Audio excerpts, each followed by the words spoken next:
Hi അസ്സാം വലൈക്കും. അപ്പോൾ ഇന്നൊരു സ്പെഷ്യൽ ബനാന റെസിപ്പി ആയിട്ടാണ് വന്നിരിക്കുന്നത് അല്ലേ. ബനാന വാഴപ്പഴം നമ്മുടെ വീട്ടിൽ മേടിച്ച് കഴിഞ്ഞാൽ തൊലി കറുത്ത് കഴിഞ്ഞാൽ കുട്ടികളായാലും കഴിക്കാൻ ഭയങ്കര മടിയാണ്. അപ്പോൾ അതിനൊക്കെ എളുപ്പം ഒരു വഴിയാണ്, അടിപൊളി ഒരു റെസിപ്പിയാണിത്. കൂടാതെ എന്നും പഴംപൊരി എന്ന് പറയുമ്പോഴും പിന്നെ അതൊരു മടുപ്പാവും അല്ലേ. ആകെ ഈ ഒരു റെസിപ്പിയേ ഉള്ളൂ എന്ന് ചോദിക്കും, ഈ പഴംപൊരി മാത്രമേ ഉള്ളൂ എന്ന് ചോദിക്കും അല്ലേ. അപ്പോൾ എന്നും ഒരു സംഭവം തന്നെ തുടർച്ചയായിട്ട് വരുമ്പോഴും മക്കളും മടുത്തു പോകും. അപ്പോൾ അവർക്ക് വെറൈറ്റി ആയിട്ടൊക്കെ ചെയ്ത് കൊടുക്കാൻ പറ്റിയ ഒരു ഐറ്റമാണിത്. നമ്മുടെ വാഴപ്പഴം ഒരു 3 മീഡിയം സൈസുള്ളത് എടുത്തിട്ടുണ്ട്. അത് നന്നായിട്ട് ചെറുതായിട്ട്, അത്യാവശ്യം തീരെ ചെറുതല്ല, അത്യാവശ്യം സൈസിൽ അരിഞ്ഞെടുത്തിട്ടുണ്ട്. പിന്നെ നമ്മൾ നെയ്യ് ഒഴിച്ചിട്ട് പാനിൽ കുറച്ച് നട്ട്സ് അല്ലെങ്കിൽ കിസ്മിസോ അങ്ങനെയുള്ള ഐറ്റംസ് നമുക്കൊന്ന് റോസ്റ്റ് ചെയ്ത് മാറ്റി വയ്ക്കാം കേട്ടോ. കുട്ടികൾക്ക് ഇഷ്ടമാണെങ്കിൽ കുറച്ചുകൂടെ കൂടുതൽ എടുക്കാം. ഇവിടെ എൻ്റെ മക്കളൊന്നും ഉള്ളിൽ പറക്കി കളയുന്ന കൂട്ടത്തിലാണ്, അതുകൊണ്ട് ഞാൻ കുറച്ചേ എടുത്തിട്ടുള്ളൂ. അത് നമുക്ക് മാറ്റി വയ്ക്കാം. അതിനുശേഷം നമ്മൾ കട്ട് ചെയ്ത് വെച്ചിട്ടുള്ള ഈ ബനാന അതൊന്ന് റോസ്റ്റ് ചെയ്തെടുക്കണം. ജസ്റ്റ് ഒന്ന് കളറ് മാറി വരത്തക്ക രീതിയിൽ മാത്രം റോസ്റ്റ് ചെയ്തെടുത്താൽ മതി. ഒരുപാടായി കഴിഞ്ഞാൽ അതങ്ങ് കുഴഞ്ഞു പോകും. അപ്പോൾ നമ്മൾ ആ ഒരു മിക്സിയിൽ ചേർക്കുമ്പോൾ അതിങ്ങനെ വല്ലാണ്ട് കുഴഞ്ഞു പോയൊരു ഇതായി പോകും. അതുകൊണ്ട് ആ ഒരു അത്രയ്ക്ക് ഇത് വേണ്ട. ഒന്ന് കളറ് മാറി വരുമ്പോഴത്തേനും മധുരമുള്ള പഴമാണ് എങ്കിൽ നമുക്ക് കുറച്ച് മധുരം ആ ഒരു മിക്സിൽ ചേർക്കാൻ വേണ്ടി മാത്രം ഒന്ന് മധുരം ചേർത്ത് കൊടുക്കാം. ഓപ്ഷനിലാണ്, വേണമെങ്കിൽ മാത്രം ചേർത്താൽ മതി. നല്ല പഴുത്ത പഴമൊക്കെ ആണെങ്കിൽ ചേർക്കേണ്ട ആവശ്യമില്ല. പിന്നെ ഫ്ലേവറിന് വേണ്ടി നമുക്കൊരു 2 ഏലക്ക പൊടിച്ചതോടെ ചേർത്ത് കൊടുക്കാം.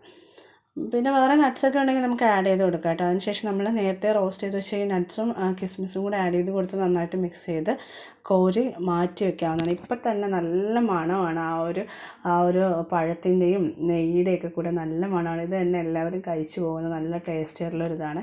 പിന്നെ അത് നമുക്ക് മാറ്റി വെച്ചതിന് ശേഷം 2 ഗ്ലാസ് പാലാണ്, നല്ല ഫുൾ ഫാറ്റ് മിൽക്കാണ് ഞാൻ എടുത്തിട്ടുള്ളത്.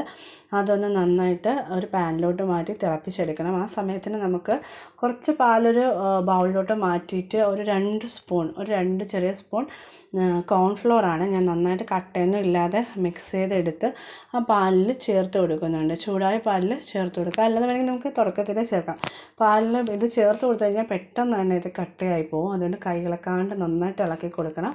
നന്നായിട്ടത് കുറുകെ വരുന്ന പരുവാകുമ്പോഴത്തേനും നമ്മൾ നേരത്തെ ചേർത്ത് വെച്ചിരിക്കുന്ന മിക്സ് കൂടെ ചേർത്ത് മിക്സ് ചെയ്തെടുക്കാം. ഇത്രയേ ഉള്ളൂ. നന്നായിട്ട് മിക്സ് ആയതിനു ശേഷം നമുക്ക് ഫ്ലെയിം ഓഫ് ചെയ്ത് കൊടുക്കാവുന്നതാണ്.